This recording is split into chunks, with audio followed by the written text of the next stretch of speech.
Good morning, students. This is chapter 6 of science, प्रजनन। ठीक है, प्रजनन का क्या मतलब होता है कि किसी का भी जन्म, है ना, कि वो कैसे जन्म लेता है। रीडिंग स्टार्ट करते हैं चैप्टर की। सभी जीवित प्राणी एक निश्चित समयावधि तक ही जीवित रहते हैं, कुछ कम समय तक तथा कुछ अधिक समय तक जीवित रहते हैं, लेकिन अंत में सभी जीवित प्राणियों की मृत्यु हो जाती है। किसी भी प्रजाति की निरंतरता के लिए उसे अपने ही तरह के नव शिशुओं को अवश्य पैदा करना चाहिए। जीवों में अपने समान जीवों को जन्म देने की क्रिया प्रजनन कहलाती है। ठीक है, समझ में आ गया प्रजनन क्या कहलाता है कि जीव जब अपने समानी जीव को उत्पन्न करते हैं तो वो प्रजनन कहलाता है।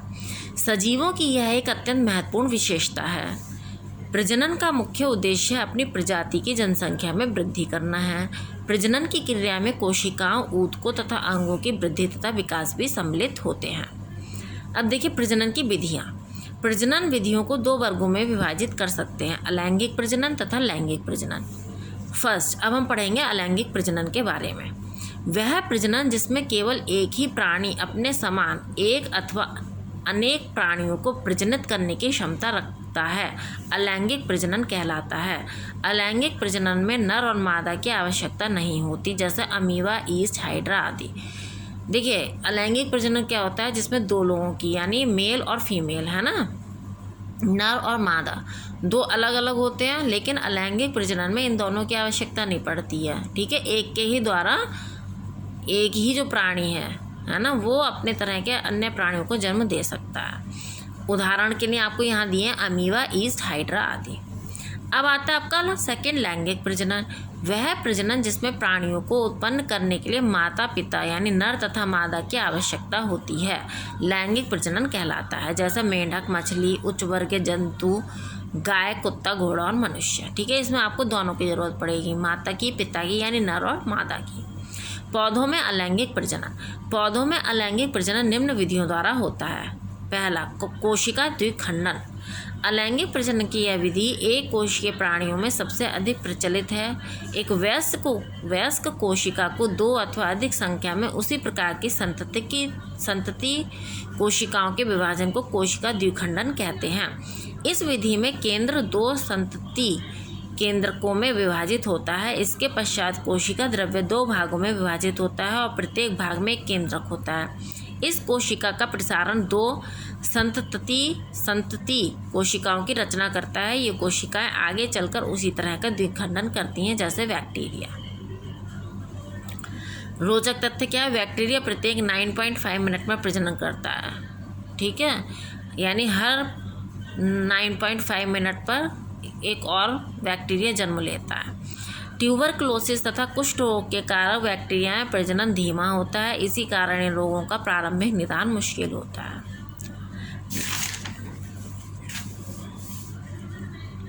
आगे पढ़ते हैं। देखिए यह है द्विखंडन। ठीक है, देखिए यह है, फिर इससे ये केंद्रक, ये कोशिका द्रव्य है और ये केंद्रक है।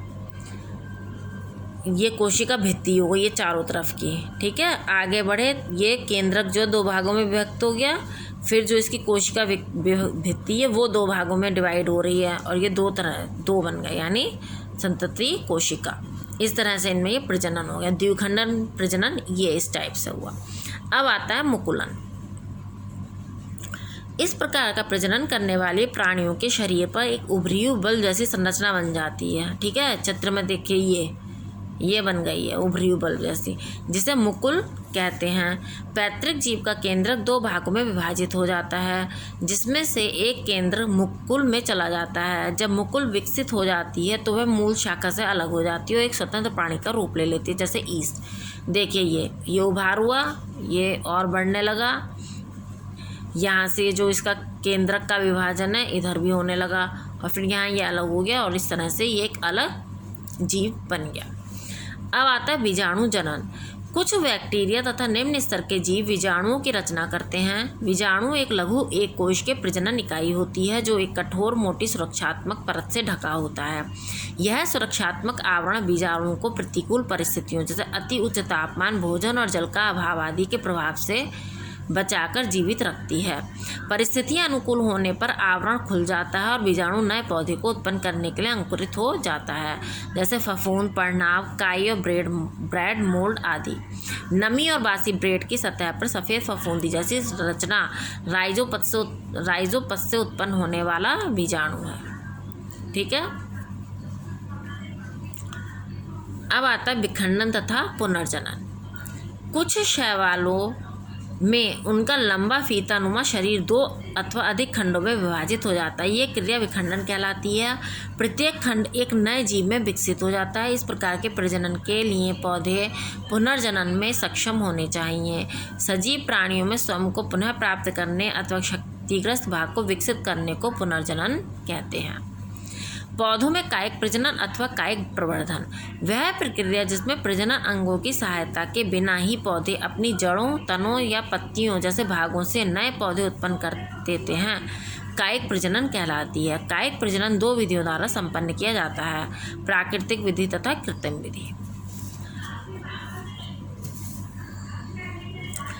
फर्स्ट आता है प्राकृतिक विधियों द्वारा कायिक प्रजनन। कायिक प्रजनन की प्राकृतिक विधियां निम्नलिखित हैं। तनों द्वारा कायिक प्रवर्धन। कुछ पौधों के तनों में कलिकाएं विकसित हो जाती हैं। कलिका युक्त तना अनुकूल परिस्थितियों में कायिक प्रवर्धन के अंग की भांति कार्य करता है। पौधे का वह भाग जो नए पौधों को उत्पन्न करता है मेरिस्टेमेटिक ऊतक युक्त होते हैं।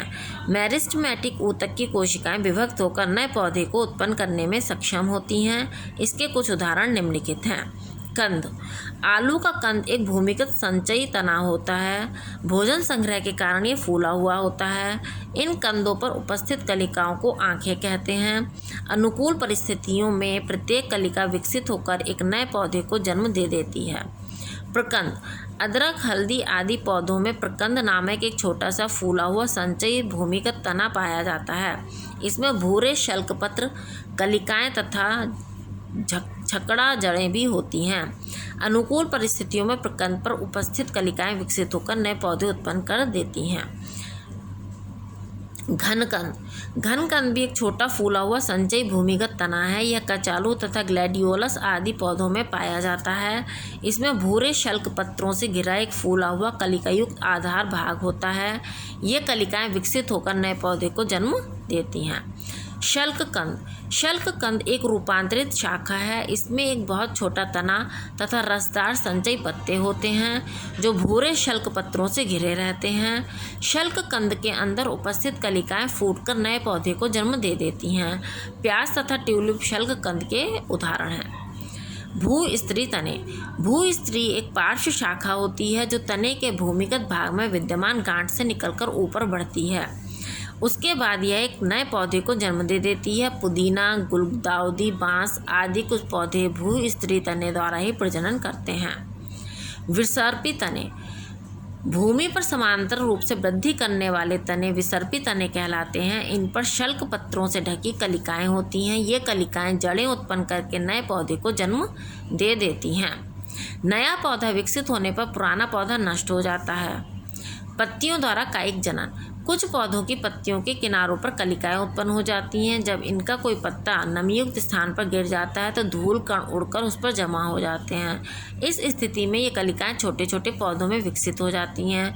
ये पौधे अलग होकर स्वतंत्र पौधे के रूप में वृद्धि करने लगते हैं, जैसे विगोनिया आदि।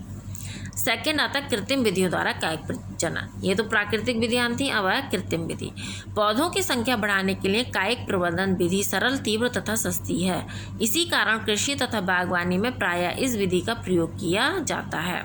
कायिक प्रवर्धन की कुछ कृत्रिम विधियां निम्नलिखित हैं। फर्स्ट आता है आपका कर्तन।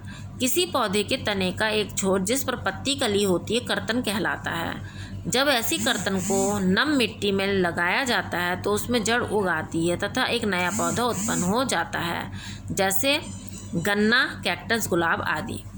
अब कर्तन के लाभ क्या हैं? कर्तन द्वारा कायिक प्रवर्धन के निम्नलिखित लाभ होते हैं। फर्स्ट, यह पौधे बीजों से विकसित पौधों की तुलना में कम समय में उगाए जा सकते हैं। नए पौधे जनक पौधे की यथार्थ प्रतिलिपि होते हैं। एक पौधा अनेक पौधों को उत्पन्न कर सकता है।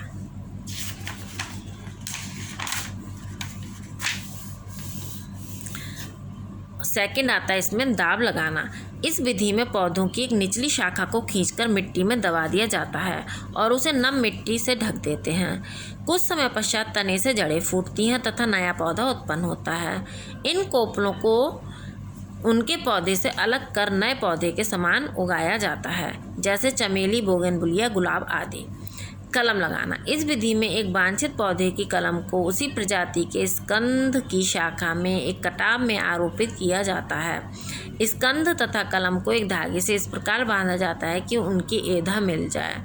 स्कंध कलम को सभी आवश्यक पोषक तत्व उपलब्ध कराता है। यह तकनीक वांछित प्रजाति के पौधे तथा फल उत्पन्न करने में सहायक होती है, जैसे आलू आदि। कलम के लाभ। कलम द्वारा कायिक प्रवर्धन के निम्नलिखित लाभ हैं। जो पौधे बीजों अथवा कर्तन द्वारा सरलता से नहीं उगते, उन्हें इस विधि द्वारा उत्पादित किया जा सकता है। कलम लगाने से पुष्पी पादपों तथा फलदायक पौधों की नई प्रजातियां विकसित की जा सकती हैं। इस विधि द्वारा वांछित प्रजाति के पौधों, फूलों तथा फलों को प्राप्त किया जा सकता है। अब देखिए रोचक तथ्य। वांछित पौधे का कटा हुआ भाग कलम कहलाता है तथा जड़ित पौधा जिस पर कलम आरोपित की जाती है स्कंध कहलाता है। ठीक है, कलम क्या कहलाता है और स्कंध क्या कहलाता है, ये आपको इसमें बताया गया है। इसकी आगे की जो रीडिंग है बेटा वो हम नेक्स्ट वीडियो में कंप्लीट करेंगे। आज इसे इतना ही रहने देते हैं।